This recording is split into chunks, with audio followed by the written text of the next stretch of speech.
¿cómo están? Bienvenidos a un nuevo capítulo de No culpes a la noche, un capítulo que la verdad es bastante especial y lo estábamos esperando hace muchísimo tiempo. Porque hay un himno que ha dado la vuelta al mundo y la culpa no era mía, ni dónde estaba, ni cómo vestía. La verdad pensamos que solo se iba a quedar en nuestro país, pero ya está en toda Sudamérica y también en Europa y en el mundo. Sí, la discusión de género que no solamente se toma esta jornada, los últimos días, que engloba también la discusión constitucional, lo decía Camila también, el colectivo Las Tesis, que puso arriba de la mesa una performance que recorrió el mundo, las principales capitales del mundo, que se tomó las principales capitales regionales de nuestro país. El tema de género se toma esta noche, No culpes a la noche. Partimos con Carmen Andrade. ¿Cómo le va? Buenas noches. A ver, lo primero, ¿por qué es tan importante la discusión de género en el ámbito constitucional? Porque lo que estamos hoy día presenciando en el país, ¿no es cierto?, es un reclamo, una demanda súper justa de tener una constitución distinta a la que tenemos, ¿no?, que implica restricciones, ¿no?, que implica limitación del ejercicio de los derechos y también para las mujeres. Entonces, el poder incorporar, por así decir, los temas de la igualdad de género en la nueva constitución nos abre un camino que hasta ahora ha estado lleno de ripios, digamos, para poder lograr efectivamente mayor igualdad que todavía no tenemos. Susana Rojas, y si hablamos del estallido social y de la mujer, ¿cuáles son las principales exigencias que tiene la mujer en este estallido social? Mira, yo diría que las exigencias, la verdad, de la calle, que hoy día uno puede, si quisiera, enarbolarlas a través incluso de los carteles que hemos visto y que han dado la vuelta al mundo. Yo creo que si tú haces un paralelo son exactamente los mismos que las mujeres hemos exigido por años, por décadas. Más igualdad, trato digno, justicia. Yo creo que esta legitimidad, la verdad, tiene mucho que ver con lo que las mujeres hemos estado exigiendo por mucho tiempo. Entonces, la verdad es que yo creo que somos parte fundamental de este, no solamente de este movimiento, sino de esta transformación que se está sucediendo, que claramente hoy día tiene forma de estallido, forma de crisis, pero claramente vamos a llegar a un B, todavía no sabemos cómo llegar allá, pero claramente que las mujeres ahí tenemos un rol protagónico para poder liderar ese lugar. Necesitamos respuestas distintas y claramente no van a venir de los mismos líderes.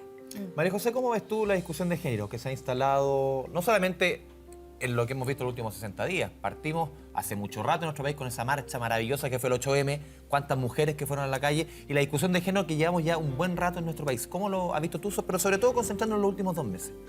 Yo creo que queremos dejar de que nos miren como una minoría. Hay muchas veces que se habla de minoría y somos el 51% de la población, o 50,4%. Entonces queremos también, yo creo que las mujeres en todos estos movimientos ha sido decir, ¿sabes que la cancha no es pareja?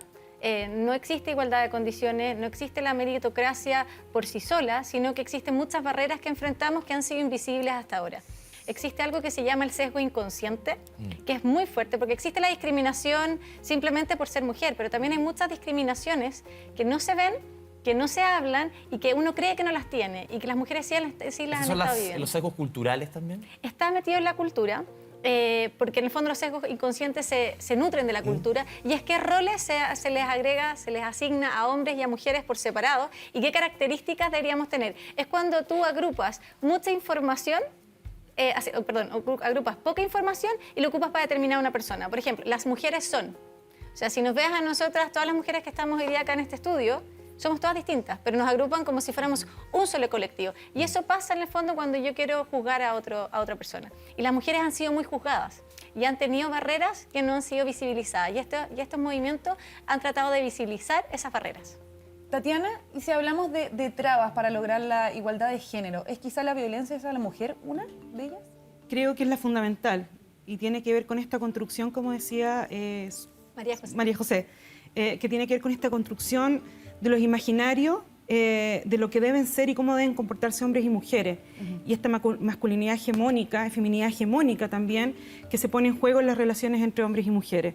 Violencia que se da en todo sentido, o sea, desde la violencia institucional que ejerce el Estado contra nosotras, desde la violencia de pareja, la violencia que se da en los partidos políticos, que hoy día lo hemos visto fuertemente a propósito de la extorsión que se han visto enfrentadas diputadas de la República para votar en contra de la paridad. Entonces, estamos hablando que sí, una de las barreras más fundamentales tiene que ver con la violencia de género, pero en toda su magnitud. Bárbara, a ver, hace rato que venimos hablando del tema de género, se lo preguntaba a María José, hace rato que en Chile se castiga, por ejemplo, los femicidios con mayor dureza que un homicidio común y corriente, porque tiene condiciones que lo hacen, obviamente, que explican que tiene un mayor castigo. Pero en el fondo, ¿por qué seguimos, de acuerdo a los números, con la misma cantidad de femicidios que hace 10 años? La tónica son más o menos 50, 60 por año. Y este año vamos en el mismo número.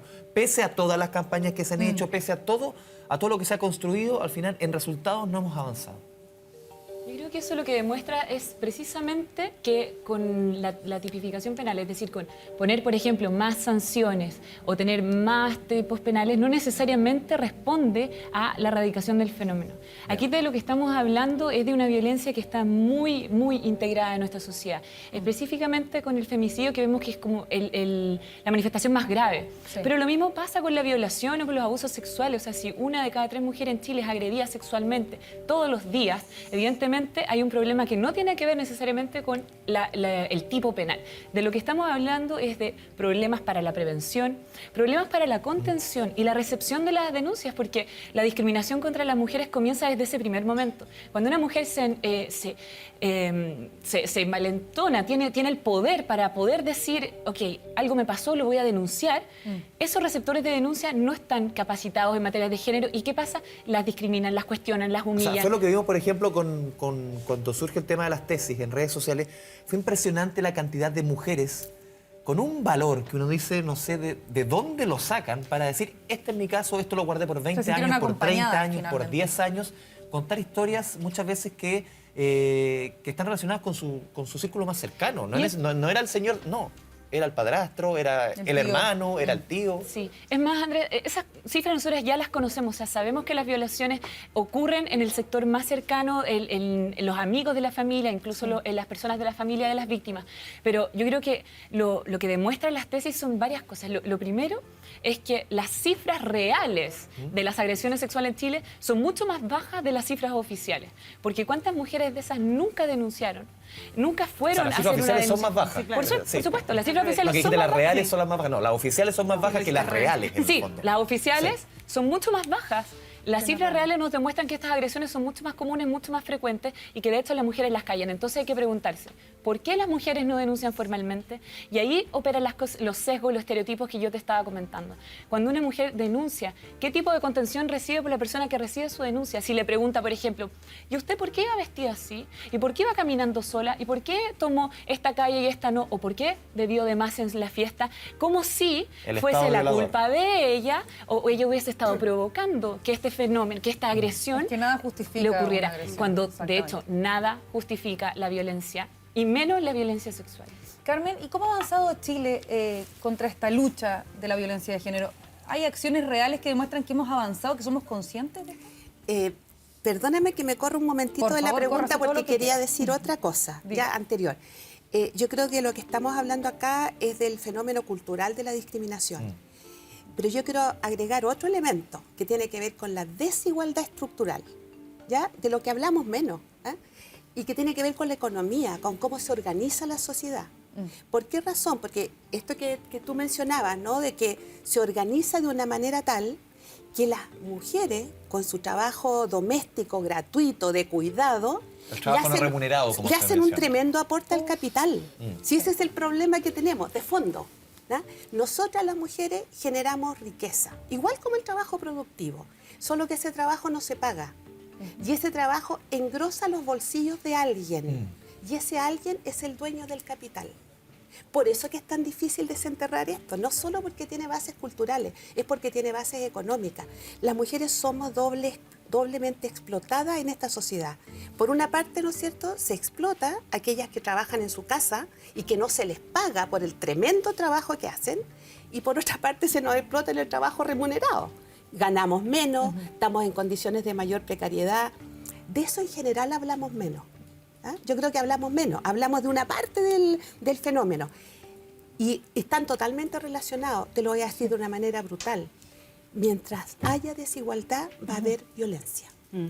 Hagamos leyes, hagamos programas, hagamos campañas. La violencia expresa la desigualdad de fondo. Entonces, creo yo que lo que hay que meternos de fondo es a esa desigualdad, que tiene que ver con desigualdades sociales, económicas, de poder. Susana, a ver, Si uno Perdona mira- que me haya corrido Sí, la sí, pregunta. absolutamente, Después te la cuento. No, Después te la tranquila. contesto. Tranquila. Susana, si uno ve los números en las grandes empresas, porque aquí también es muy importante que en los grandes cargos lo ocupen mujeres. Por supuesto. Que muestren que, porque muchas veces en los directorios dicen que no hay mujeres. No, si mujeres hay. El tema es que muchos no las quieren ver. A ver, de los grandes directorios, empresas IPSA, hasta el año pasado, un 6% de los directorios eran ocupados por mujeres. Se avanzó este año un 8%. No hemos llegado ni siquiera a los 2 dígitos. O sea, en las grandes empresas también existe ese sesgo. Por supuesto que sí. ¿Por qué existe ese sesgo? Mira, la verdad es que el tema de los directorios yo creo que es lo que hemos analizado en realidad desde Acción, que nosotros trabajamos con temas de sostenibilidad y allí están las empresas que se supone que son las que están más dispuestas a correr barreras respecto a una serie de temas y bajo paradigmas yo te diría que tienen que ver con cómo construir empresas del futuro en el fondo. Y básicamente yo creo que el gran dolor que tiene el directorio hoy día como un estamento, como un gobierno corporativo, como un elemento de gobierno corporativo, es que básicamente está construido sobre el que nada pase. Un director, si tú lo piensas, un director está ahí puesto para resguardar que nada suceda al interior de una empresa. Que todo se mantenga igualito. Por supuesto. Esa es la lógica de un buen director. Un hombre en el directorio hoy día que es efectivo es aquel que resguarda que esa empresa no arranque en ninguno, o sea, no se dispare, digamos, que no vaya a salir del statu quo que le ha dado éxito, porque el éxito finalmente es una de las principales Porque barreras para la incluso, Susana, transformación. el Ministerio de la Mujer hace un tiempo, yo recuerdo que levantó un registro de mujeres para supuesto que alta sí. dirección. O sea, y hay cientos de mujeres inscritas. Claro que sí. Igual así los números no aumentan, no no suben. avanzan. Porque dicen, no, es que no hay. Es que sí hay. Yo creo que hoy día hemos virado un poquitito del que no hay, porque efectivamente ¿Mm? sí hay y cada vez hay más mecanismos que así nos demuestran que hay. Pero básicamente aquí no hay una convicción, primero, de la diversidad, porque como no hay mujeres, tampoco ves en estos directorios, si uno los analiza en lo macro, tú tampoco ves mucha distinción ahí, tampoco tienes gente joven, no tienes hombres jóvenes, son hombres todos venidos desde las mismas carreras, desde las mismas universidades, Los mismos incluso. Es todo un súper círculo que parejito. se repite. Entonces, la diversidad como un valor, la diferencia como un valor al interior de las compañías, la verdad es que hoy día yo creo que en algunas multinacionales, y sería, o sea, hoy día no está considerado como un valor. Y desde ahí las mujeres, obviamente, tenemos que correr millones de cercos más. María José, quizá el mundo laboral sería más igualitario si estuviese liderado en su mayoría por mujeres. Es que yo creo que lo que importante acá es la complementariedad y valorar a hombres y mujeres. Y me gustaría complementar, que también me va a volver rebelde con las preguntas, pero con respecto a lo que decía la Susana, lo que pasa es que piensa en un líder, imagínate que nosotros buscamos, nos vamos a Google y ponemos líder y nos vamos a imágenes. ¿Qué imágenes nos van a aparecer? Masculinos. Masculinos. Si yo te digo, nómbrame 5 gerentes generales, se te van a ocurrir así, nómbrame 5 gerentes generales mujeres.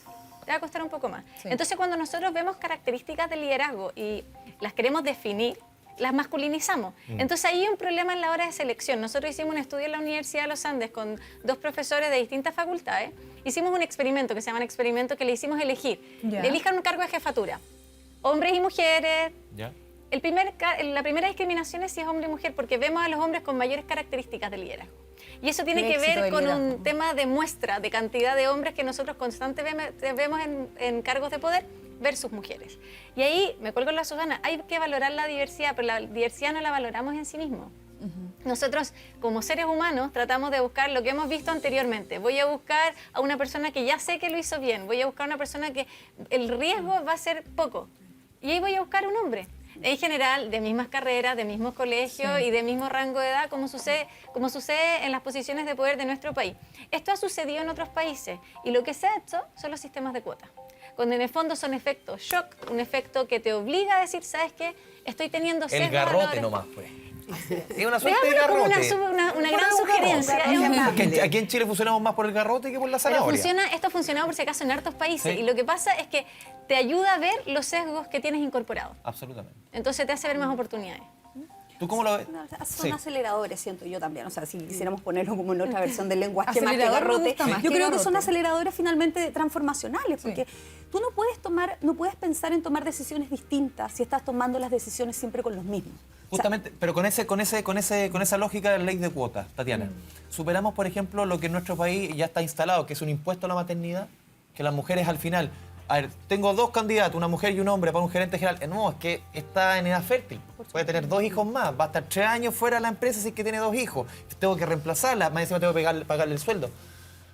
¿Cómo podemos? ¿Solamente la ley de cuota puede al final romper ese...? Son miles de otras barreras que son fundamentales. Es como la más visible, digo, en el fondo. Sí, es como la más visible, pero sin embargo son miles de otras barreras las que tienen que pasar las mujeres. Y ojo que también, y aquí es importante entender de que la igualdad de género se juega también con los hombres, desde el punto de vista de la construcción de la masculinidad.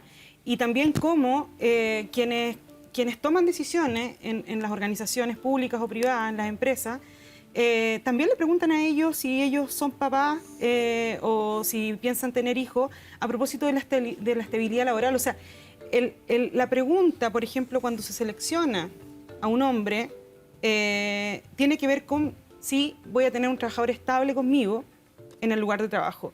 Y la pregunta con las mujeres tiene que ver con este vacío, ¿no? Esta ausencia que en muchas organizaciones, empresas privadas, yo me acuerdo cuando con Carmen trabajamos en el Servicio Nacional de la Mujer, en el programa de Buenas Prácticas Laborales que levantamos en el 2006, vimos en muchas empresas mineras que tenían como indicador de ausentismo el pre- y postnatal, y indicador de ausentismo que tenía directa relación con el bono de productividad en una empresa minera, en todas. Entonces tú decías, ¿qué significa para un área productiva tener a una mujer en edad fértil? Es una amenaza espantosa. Es un cacho en buen chileno. Es una amenaza, porque no voy a recibir el bono de producción si ella decide responsablemente ser madre. Entonces, ahí uno dice, ya, y hablemos de corresponsabilidad, porque sí, estamos acostumbrados a hablar de conciliación, pero hablemos de corresponsabilidad. ¿Qué tan corresponsable se hace esa empresa, esa organización, del cuidado, como decía la Carmen, o sea, de la reproducción de la vida, de la reproducción social de la vida? Y ahí, por eso te digo, o sea, es mucho más complejo que algo que es fundamental, por cierto, que las mujeres también participen en la toma de decisiones, pero que también sean mujeres que quieran transformar las relaciones desiguales de poder que hoy día tenemos entre hombres y mujeres. Y ahí hay una gran pega que hacer, yo creo que a todo nivel, a todo nivel, porque lamentablemente, y vuelvo a insistir, o sea, cuando tú ves a mujeres que por convicción están con la paridad hoy día, pero las llaman al orden desde un ejercicio tremendamente violento, desde la extorsión, uno dice, bueno, aquí hay que trabajar desde otro aspecto, y ahí la norma a mí me funciona. O sea, yo me pregunto por qué al día de hoy no tenemos una ley que penalice la violencia política. Bárbara, escuchando todas las opiniones de tus compañeras, ¿qué es lo que necesitamos para lograr la igualdad de género en las empresas? Mira, yo justamente quería decir que lo que están conversando aquí respecto de las empresas, uno podría extrapolarlo inmediatamente a la política y volver a la idea de la paridad y por qué hoy día es importante, especialmente en el proceso constituyente. Y que no solo lo que está pasando es que existen un montón de sesgos y estereotipos y discriminaciones que son de índole psicológico, que era un poco lo que estaba señalando María José, sino también existen barreras que son materiales para la participación política de las mujeres. Y yo no sé si la gente conoce cómo funcionan los partidos políticos, pero los partidos políticos se reúnen, por ejemplo, a las 7:30 de la tarde, un día de semana. En un país donde los cuidados y la corresponsabilidad no está dividida de forma equitativa, ¿qué es lo que pasa? Que las mujeres salen del trabajo y si tienen suerte de no irse a otro trabajo, lo que van a hacer es irse a su casa. ¿Por qué? Porque son quienes tienen la tarea primordial de cuidar, de hacer las labores domésticas, de criar a los hijos, de cuidar a otras personas. Y por lo tanto, ¿eso qué significa? Que a las 7:30, por supuesto que no va a ser un momento ideal para que una mujer participe en política. Y si está constantemente dejando de asistir a reuniones, aunque quiera, aunque sea una excelente política, ¿qué va a pasar? Es que sus mismos compañeros después no las ven en reuniones y dicen, bueno, es que no hay mujeres en la política, es que a las mujeres no les interesa la política, cuando sabemos que es completamente falso. Y lo que pasa es que hoy día hay una cultura dentro también de los partidos políticos que excluye la participación de las mujeres. Entonces, ¿cómo vamos superando todas estas barreras? Porque no es solo una cuestión de discriminación a las mujeres porque les aminoran las calificaciones, porque siempre tienen un más bajo perfil que los hombres son mucho más líderes que las mujeres, etcétera, que son, además, todas son falacias. Vamos sumando esta barrera material, que era un poco lo que estaba diciendo Tatiana, que son muchos los obstáculos que hay que sortear. Entonces, además, las mujeres que llegan a participar en política son mujeres que han tenido el privilegio de poder participar y que han sido lideresas tremendas que ya era imposible negarla y que teníamos que ingresar a la política, o que en algún sentido también son mujeres que pueden delegar esas tareas. Entonces, ¿quiénes son también las mujeres políticas? Las que pueden contratar una asesoría en la casa, alguien que pueda cuidar a los niños, que esté cuando ellas no estén, porque están en reuniones políticas que están hasta las 11 de la noche definiendo candidatos. Entonces, también así se va elitizando la política. Y en el fondo terminan siendo mujeres de privilegio, y ahí va un poco también lo que estaba diciendo respecto de quiénes van a, al final, tomar siempre las decisiones y por qué también la gente reclama hoy día y dice que se vayan todos. Que se vayan todos no significa que se vayan absolutamente todos y no haya nada y dice esto sea anarquía. Que se vayan todos es un símbolo que significa que hay personas que han prolongado su ejercicio del poder a propósito de que gozan de muchísimos privilegios y que la mayoría de las mujeres de este país no tenemos. Carmen, a ver, dentro pongo arriba de la mesa argumentos con los cuales quienes no les gusta el tema de género, la equidad, los ponen, dicen, por ejemplo, aquí un concepto que ha estado bien manoseado este año, la meritocracia. Que con la equidad, con las cuotas o esta que tenemos que hacer 50 y 50, se rompe la meritocracia. ¿Qué opina usted? Perdóname el desorden, pero quiero decir otra cosa antes. Andrés, mejor nos vamos. No, esta pregunta yo sé que van a contestar en la otra ronda. Esa sí que la voy a contestar, pero es que la quiero ligar. Sí. ¿Ah? Juegue. Yo no quiero ignorar que nuestra lucha es mucho más allá de que las mujeres lleguemos a los directorios y a los puestos de poder. ¿Ya? Esa es una parte de la agenda, que la llamamos la agenda liberal. Sí. ¿Ya? Pero eso representa la reproducción de las desigualdades y del poder. Porque también las mujeres tenemos desigualdades entre nosotras. Lo que nosotras queremos es cambiar esas reglas del juego. No es llegar a ser tan poderosa, ¿no?, como pueden ser los hombres, y que entonces se reproduzca esta cadena de desigualdades y de abusos. Tuvimos 8 años una presidenta Sí, y parece claro. que no avanzamos nada. Yo creo que avanzamos No, mucho. en el sentido general de la discusión.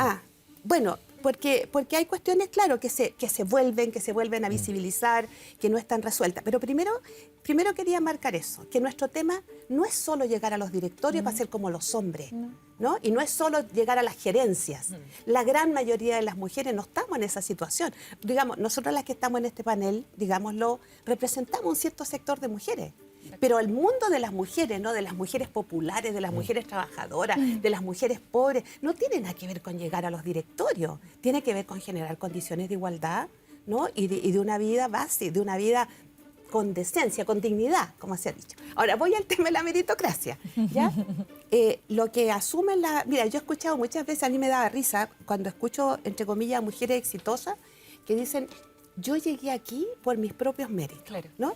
Y entonces a mí me dan ganas de decirle, ¿sabes cuántas décadas llevamos marchando en la calle, peleando, yendo a protestar al Congreso, a la Corte Suprema, haciendo campaña para que algunas de ustedes lleguen, ¿no? Todas las mujeres, todas, en distintos espacios donde estamos, ¿no es cierto? Tenemos barreras, como hablan acá las amigas, las compañeras, puedo decir compañeras, ¿cierto? Sí. Ya, En este muy bien, canal sí, sí. compañeras. En este canal sí. Muy bien, compañera. ¿Alguien se opone a que Para nada. No. Muy bien. Entonces, todas enfrentamos barreras. Y ese espejismo de la meritocracia, ¿no?, de que uno solamente con sus méritos va a llegar, lo que muestra es que llegan los que llegan. Llegan los que tienen, los de los buenos colegios, como hablábamos, ¿no es cierto? Los de los buenos colegios, los que tienen redes, los que tienen más lucas, ¿no? Y eso va reproduciendo el sistema. Entonces, algún día, ojalá, no requiramos cuotas, ¿no? Y sea, así como se dice, hasta que la dignidad se haga costumbre, hasta que la paridad se haga costumbre, ya no vamos a requerir cuotas. Vamos efectivamente a poder desplegar nuestros méritos. Pero hoy día tenemos barreras para eso. María José. Sí, a mí me encanta lo que dijiste y además yo creo que lo que tenemos que buscar es el bien común y muchas veces nos llevamos al individualismo y es, a ver, el sistema de cuotas le va a servir a ciertas mujeres privilegiadas que podemos considerarnos las que estamos acá, Sí. pero además tenemos que buscar el bien común y valorar, por ejemplo, los roles que cumplimos en la sociedad. Nosotros tenemos los roles en Chile súper separados. Las mujeres cuidan a los niños, el hombre es proveedor. Ahí existe, de hecho, tú preguntaste antes sobre cuánto te cuestan los hijos, y ahí existe una penalización a la maternidad, pero existe un beneficio hacia la paternidad. Y es porque asociamos a que el hombre no tiene que ver con el cuidado. Y acá me gustaría hablar del cuidado, que normalmente se centra en los niños pequeños. Nosotros en Chile tenemos un temón gigante Cada vez con más el abajo. adulto mayor, con el adulto mayor. Y acá es, ¿quién lo va a cuidar? Y por supuesto, vamos a tener que salir las mujeres a cuidarlo. Pero lo que pasa es que la mayoría de las mujeres, además las que les va a tocar cuidar a los adultos mayores, ya están en el mercado laboral. Y después viene la pensión, vienen varias cosas que este problema es más complejo. Pero si nosotros valoráramos la paternidad, por ejemplo, a mí me toca, bueno, soy académica, entonces a mí me toca estudiar todas las cosas para opinar. Nosotros hicimos un estudio bien grande sobre el impacto de la paternidad en los niños pequeños. Okay. En el involucramiento, no son los primeros meses, para eso existe el postnatal parental, pero en Chile no se usa porque ¿cómo un hombre se va a tomar el postnatal? Pero si nosotros... Lo tomé las 2 veces. Muy bien. Mi marido ¿Entre los 5 también. días o el Sí, postnatal sí, parental excepción, la segunda vez? Yo también estoy muy bien ¿La casada. segunda, los meses o los 5 días? Más, me tomé un mes. Muy Las bien. 2 veces. ¿Qué es lo que pasa? Si un hombre se involucra, existe menos obesidad, existe más estimulación No, hay un cognitiva. tema del apego existe- también con el hijo, que es Totalmente, fundamental. es fundamental, El padre pero es normalmente importantísimo. los separamos y asociamos a que el cuidado... Entonces, claro, las mujeres, si seguimos separando los roles, las mujeres que llegan van a ser unas pocas que tuvieron que hacer renuncia o que tuvieron privilegios para hacerlo, pero lo que nosotros queremos es una sociedad sana, donde los niños se puedan estimular, donde los niños estén acompañados, donde el adulto esté estimulado, donde la familia sea una base importante y no tengamos que elegir y separar los roles, Pero en ese que cada punto, familia lo en ese elija. punto, María José, voy contigo, Tatiana.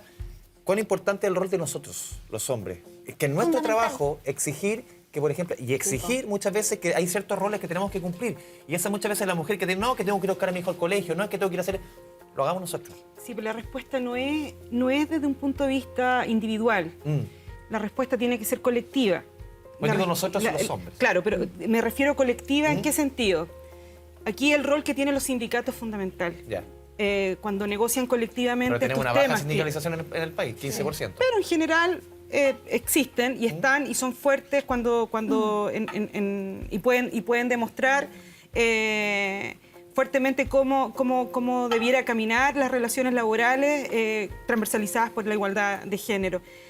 Pero también la respuesta colectiva debiera ser, como dicen muchos autores, de cómo yo como hombre soy capaz de renunciar a que mis privilegios se sostienen en torno a la subordinación o la invisibilización de otras, de las mujeres.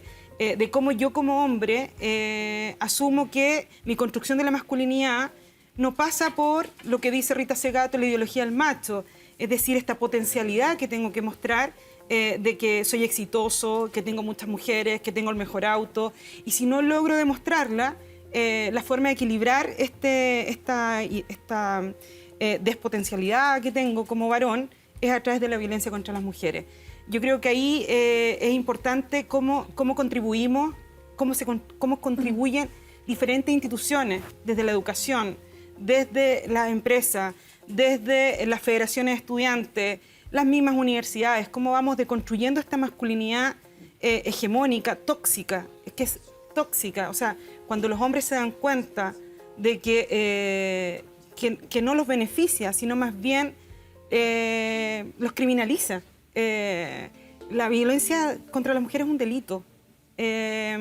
Y hasta el día de hoy eso pareciera ser algo incomprensible en nuestra sociedad.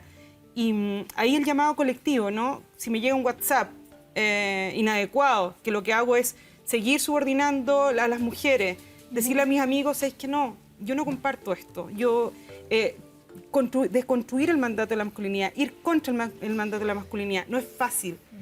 Porque la construcción de esta masculinidad es algo permanente a través de los medios de comunicación, el grupo de amigos, en el trabajo, en la calle, pero hemos visto cómo se van sumando aliados al feminismo, a esta nueva idea de que las mujeres hoy día tenemos derecho a vivir una vida libre de violencia, tenemos derecho a participar, tenemos el derecho, o sea, cuando Carmen decía algo que es tan fundamental como que restringir el asunto de la desigualdad de hombres y mujeres a un tema de cuotas en una empresa o a un tema de llegar al Parlamento, yo pienso en el 1.300.000 mujeres que hoy día no pueden participar laboralmente, remuneradamente, porque están cuidando. Esos son datos que nosotros que tenemos oficiales de Estado. Sí, claro. y ahí hay que hacer algo. Cuando no ha sucedido absolutamente nada, o sea, sí ha sucedido, pero las cifras de prevalencia, a pesar de todos los planes, a pesar de todas las acciones que ha tenido el Estado, siguen intactas. 1 de cada 3 mujeres vive violencia o vivió violencia. Ahí uno tiene que saber que tiene que ir a los hombres y avanzar con los hombres en tema de ir deconstruyendo el mandato de la masculinidad. Avanzar junto a los hombres. Yo creo que hay una nueva generación de hombres, también lo vivo en mi casa, pero Susana, todo este tema que conversamos 100% hacia la educación que tienen desde niños finalmente, el decirle esto es para niñitos, esto es para niñitas. Los roles que el celeste, que el rosado, y así vamos, un tema de educación. ¿Eso ha ido cambiando hoy en la sociedad? Quizá verlo desde la empresa, el padre que tú tienes ahí, que se quiere hacer presente. Sí. Voy a ser insubordinada también, es que me encanta lo que que dice la Tatiana. La verdad es que creo que ahí hay un tema de fondo que yo creo que es interesante poder profundizar en todos los espacios. Yo creo que si la causa feminista es una causa que no ha avanzado durante todos estos siglos, o ha avanzado al paso que hemos visto que ha avanzado, porque no es que no pase nada, efectivamente han pasado cosas, pero en relación a otras causas globales que uno podría comparar, yo creo que es básicamente por lo que dice la Tatiana. Yo creo que los hombres no han comprendido cuál es su ganancia en esta causa, bajo esta lógica de que todo es una ganancia. Porque vivimos en un paradigma de éxito que yo creo que hoy día, si nosotros miramos, como les decía adelante, no solamente lo que sucede en Chile, sino lo que sucede en el mundo, está cayendo. Ese paradigma hoy día se está transformando. Entonces, yo creo que los hombres en esta pasada, hay algunos, como tú bien dices, que yo creo que ya están haciendo ese tránsito, están haciendo ese camino. Otras generaciones que efectivamente vienen seteadas distintas, lo mismo que contaba Andrés. Pero yo siento que todavía hay muchísimos hombres tomando decisiones importantes respecto a un montón de hombres y mujeres, y lo traslado al mundo del trabajo, que es el mundo que conozco, donde efectivamente todavía no han sabido leer cuál en esta parte de la ecuación del hombre que sale y provee y esta mujer que se queda en la casa con los cuidados, es donde ellos son perdedores. Yo siento que los hombres, hay muchos hombres que aún no hacen esa mirada y aún no entienden todo lo que ellos pierden al no estar en ese mundo íntimo, en ese mundo donde puede crear a ese hijo, donde ve ese ser humano, donde pone valores, donde hay una construcción valórica. Yo leía números que eran bien decidores. La participación laboral femenina, 48-49% está ahí. Hombres, 60%. Si igualásemos la participación femenina de hombres y mujeres, nuestra economía, solamente por el hecho de igualarla, el Producto Interno Bruto, lo que produce la economía, crece un 6%. Sí, no es solamente un tema, es un tema también de números, Bárbara. Es un tema de números, pero es un tema precisamente de desigualdad estructural.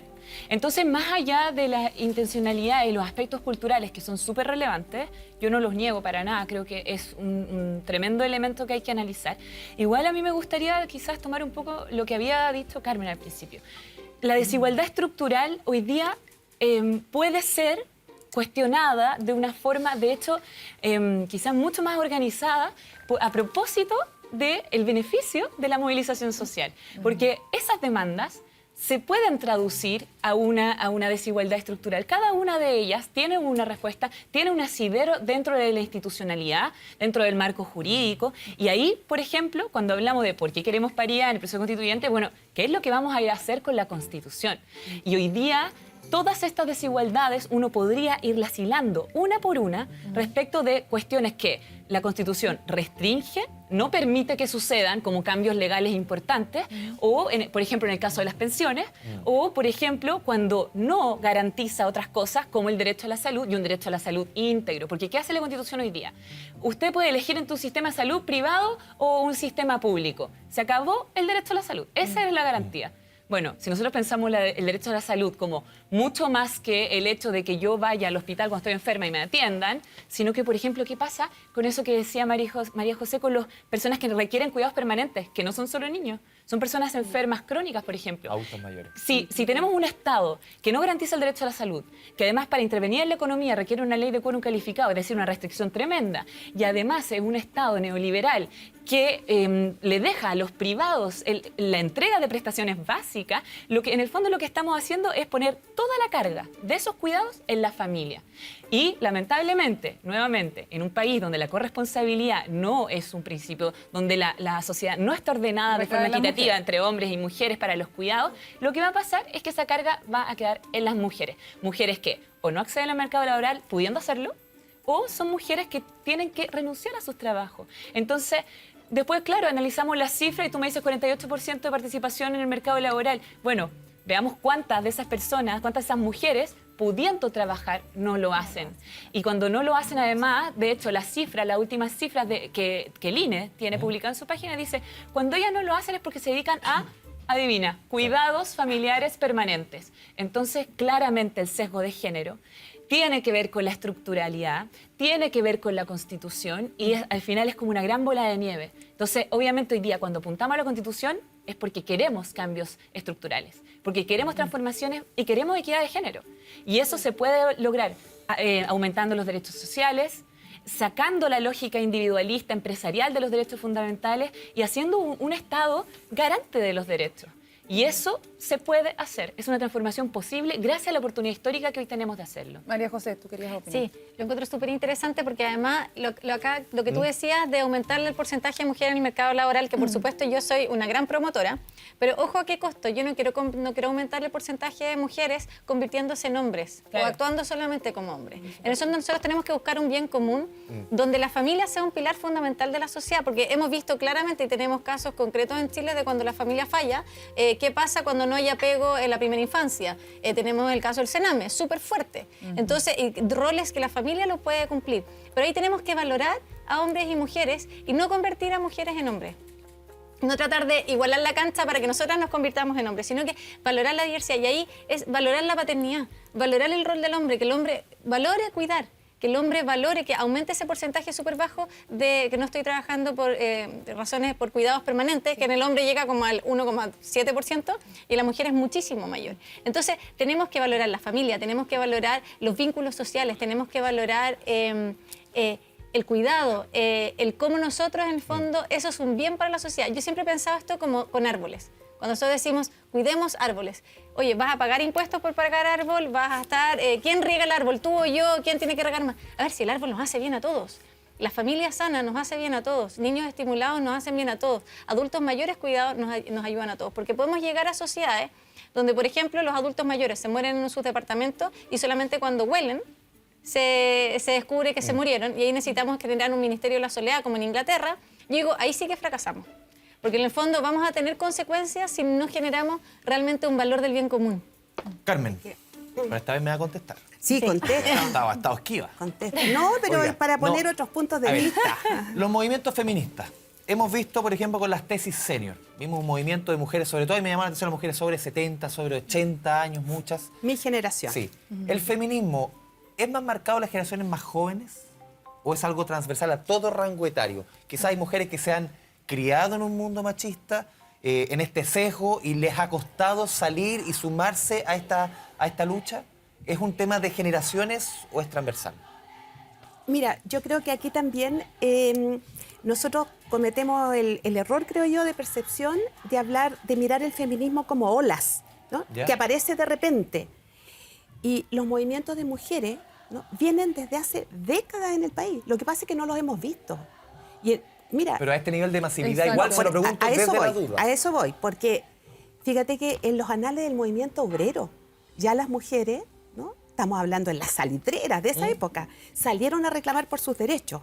Ahora, claro, hay momentos, efectivamente, que lo que se llaman las olas, que es más visible, ¿no es cierto?, tiene más impacto, pero a nosotros nos interesa más la marea que la ola, porque la marea es esta cosa constante, Que sea constante, ¿no es cierto?, claro. Constante. Y si se producen las olas, hoy día yo creo que es una expresión más de las jóvenes, que es lo que más se ve. Pero fíjate tú que en las poblaciones populares hay cientos de organizaciones donde hay mujeres, las mujeres ahí luchando la por la llevan vida. por décadas. Ahora, ¿qué es lo que pasa? Que nosotros desde un lenguaje también bien elitista, a eso no lo llamamos feminismo, porque no adoptan el lenguaje, el feministómetro. No pasan el feministómetro.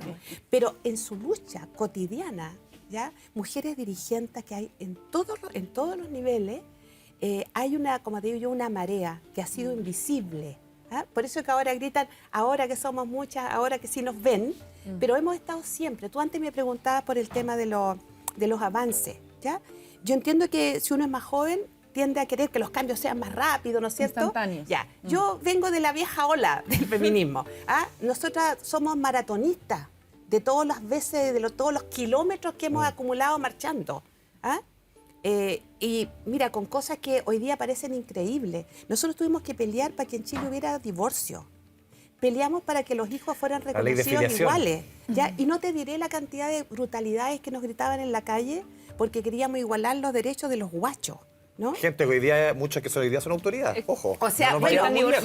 mira, te digo más. Me acuerdo con cosas tan básicas como pelear para que la píldora se vendiera, se entregara gratuitamente en los consultorios. Y nos gritaban, asesina, asesina. O sea, esto es una cosa de décadas, de muchas mujeres que afortunadamente hoy día, ¿no es cierto?, ha cobrado más fuerza, más visibilidad, pero yo creo que también lo ha cobrado por esas historias de las otras invisibles que han estado por décadas.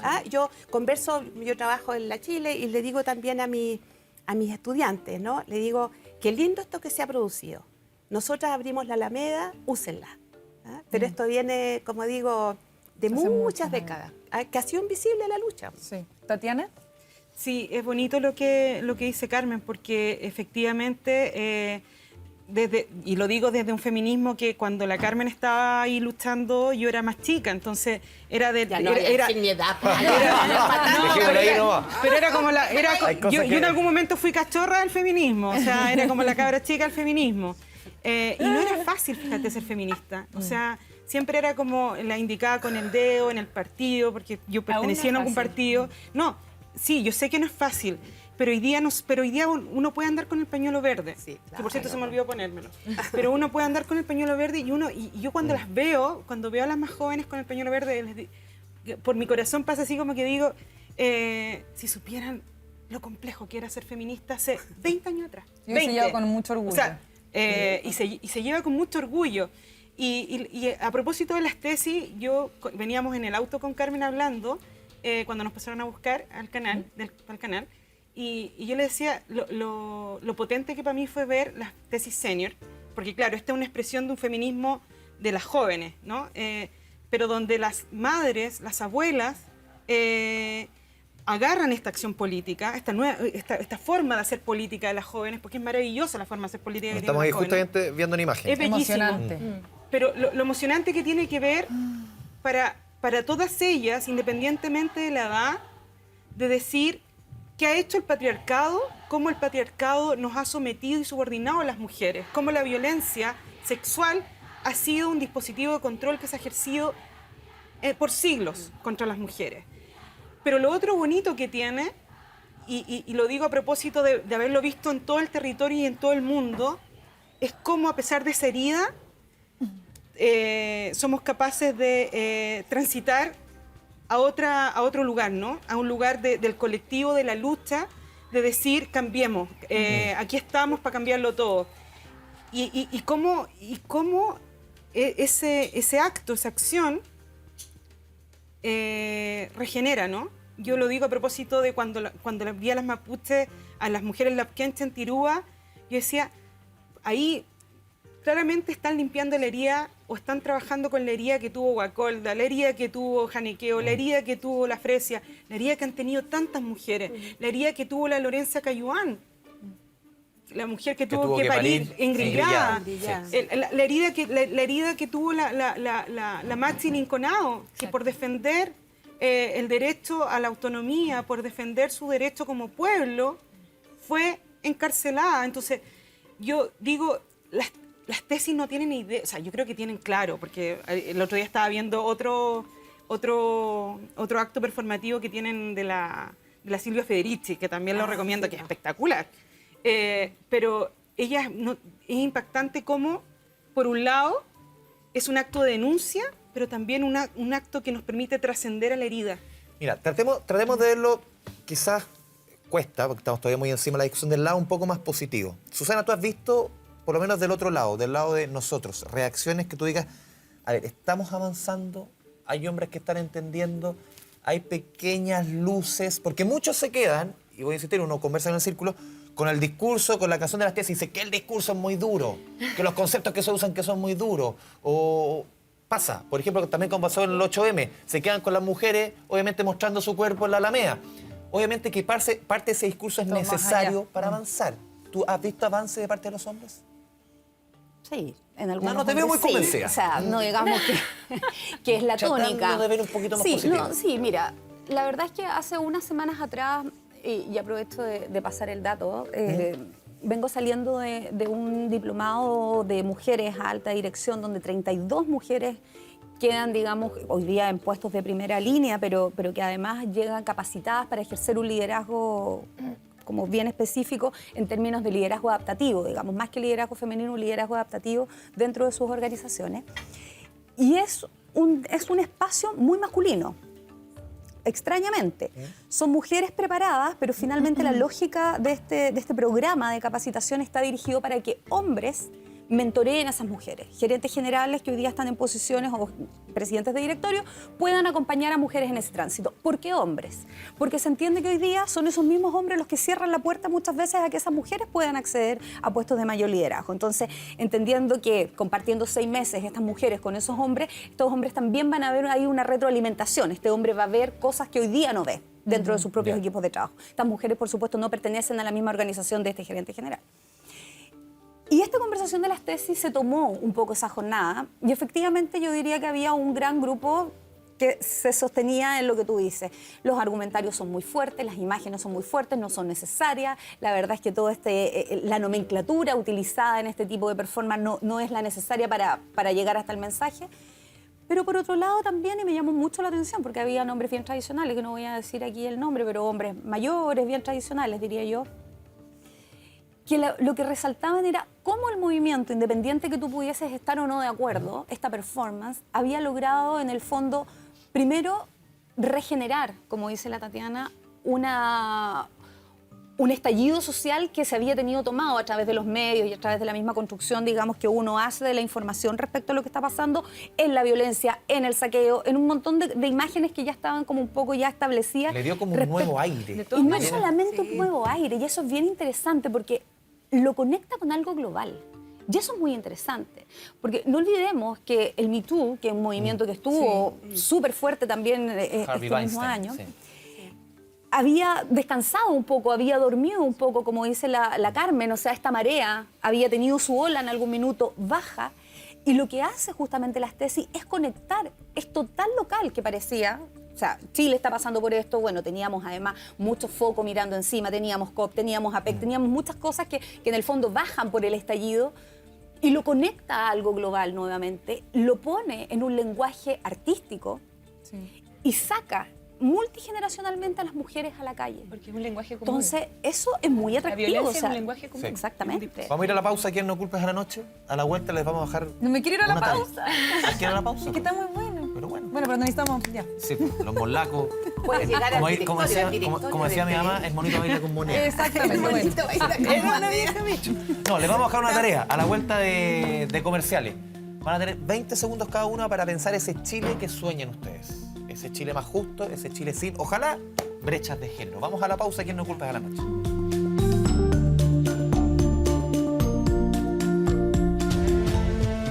Ya, volvemos a... Dije, no volvemos, volvemos. Es que a no. No culpes a la noche. Que no queremos que se termine. Sí, no queremos. El programa que está muy termine. bueno. Ya, el Chile que soñamos, el Chile que sueñan ustedes, mujeres. Bárbara.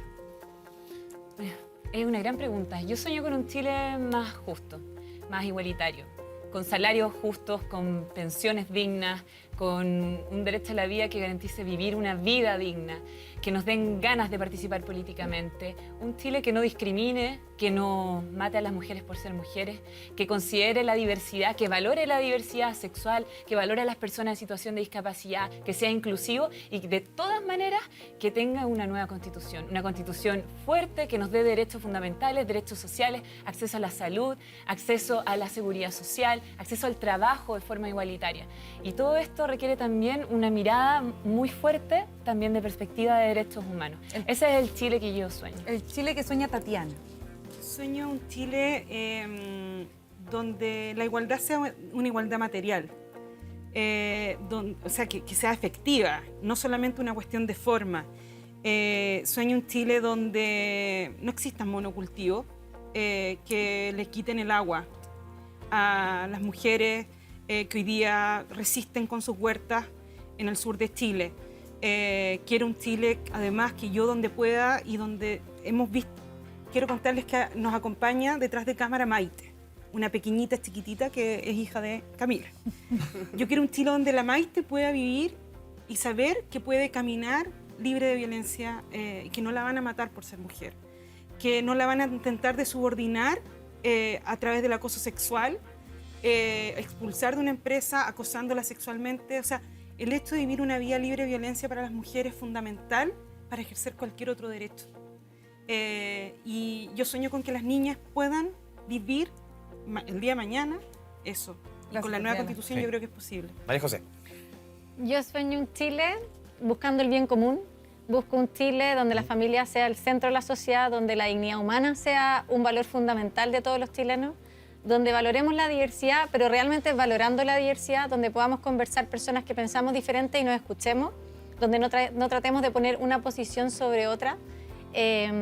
Sueño un Chile donde nuestros hijos vayan a colegios públicos de calidad, donde todos nosotros queramos ir a los hospitales increíbles públicos de calidad, porque creo que esa es la base y de ahí podemos construir muchas cosas. Un Chile soñador, un Chile innovador, un Chile que respeta, que nos respetemos entre todos. Susana. Yo la verdad es que sueño un Chile también diverso, pero sobre todo que valore la diferencia. Que veamos un valor en ser distinto, no que tengamos que ser tolerantes. También valoro un Chile donde no haya miedo a disentir, donde seamos capaces de pensar distinto y entendamos que no pasa nada con eso. Al contrario, imagino un Chile que en el fondo vea la posibilidad de reinventarse en esta transformación y no de ver cómo sacar mejor partido o salir perdiendo menos, que la ecuación no sea desde mirar cómo gano más yo o cómo pierdo menos yo, sino de realmente de darse cuenta que tenemos la oportunidad de construir algo nuevo, algo distinto, y distinto tiene que ser mejor. Carmen. Carmen, para terminar y cerrar. Uy, qué difícil. Ya, pues no te podéis salir de la pregunta ahora. No, voy al grano, pero no tan intelectual como ustedes. Mira, yo quiero un Chile en que nunca más a las mujeres uno le tenga que decir cuídate.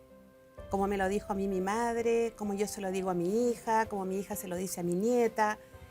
No quiero más, ¿no? Que tengamos que cuidarnos. Eso me gustaría. Y ¿sabes lo otro que sueño? Que una chiquilla que nazca en La Pintana o en Bajos de Mena tenga las mismas posibilidades de estudiar, de desarrollarse, que tienen otras que nacen en otros barrios. Con eso sueño, y por eso peleo. No, me pescaron los 20 segundos. No, Pero pescaron. terminaron redonditos. Pero muchas merecía gracias. la pena, Y muchas gracias absolutamente. a mí como hombre, déjame participar en un tema tan Y yo que orgullosa importante. me siento de ser mujer. Muchas gracias a todas por venir, de Gracias. verdad. Qué lindo Gracias a programa. ustedes, ¿ah? Muchas gracias. Nos vemos mañana. Millones. Sí, Sí, ¿nos vemos mañana? hoy día un Sí. tema muy importante, pero esto se a mi madre. Ah, De cumpleaños. Un beso a tu Hoy madre. día. Y a todas las Mamita. mujeres que nos ven y participan, y también a los hombres que quieren ser parte de este nuevo Chile. Gracias por vernos, que estén bien. Chao, chao. Chao, chao.